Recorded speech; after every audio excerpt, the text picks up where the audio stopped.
Hello, and welcome back to our Lifehack series with a focus on optimization. Today, we will focus on the optimization algorithm itself. In the previous Lifehack, my colleague already discussed the database, why it's needed, what it's good for, and today we will focus on the meta model and the optimization itself. You already know this slide where we have an objective function depending on the design parameters.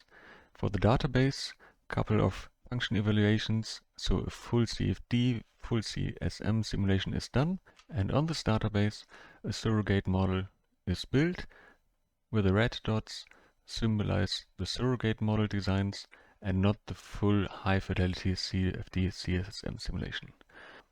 On the surrogate model the optimization is done, and on the best design we do a full CFD CSM simulation again.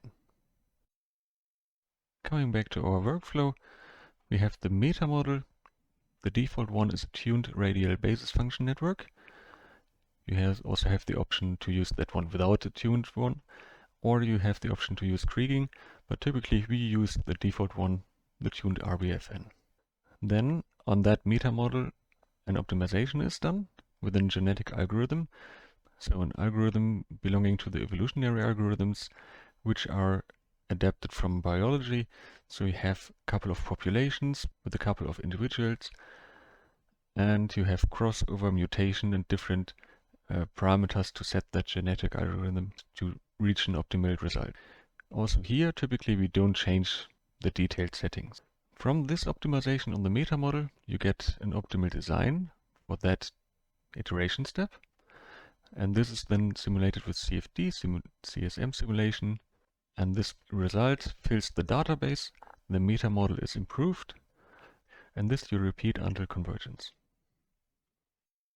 Then most important in optimization is the objective, so the goal you want to optimize for, and typically you have a couple of constraints. You also need to define them in the optimization procedure. In Fine Design 3D we have a so-called single-objective optimization, which is called surrogate-assisted. As described before, it's using the surrogate model. And in the single objective optimization, you also can define multiple objectives, and these are added to each other with a weighted sum. However, you also have the possibility for a multi-objective optimization, which is called Pareto surrogate-assisted. And in that case, a Pareto front is built as it is shown here. So you have two objectives. You have an area where infeasible solutions are computed, so they are not fulfilling the constraints.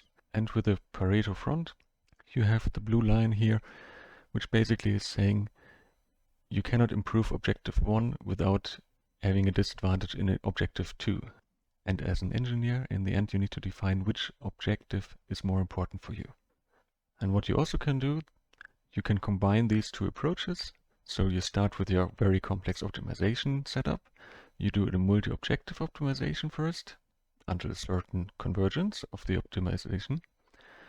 And then on top of that, for the last 1% maybe, you do a single objective optimization, because the hope is that the other objective is not changed too much.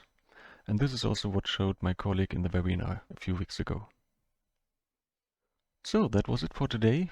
Very short introduction about the optimization. Please let us know if you have any questions, and otherwise see you next time. Thank you.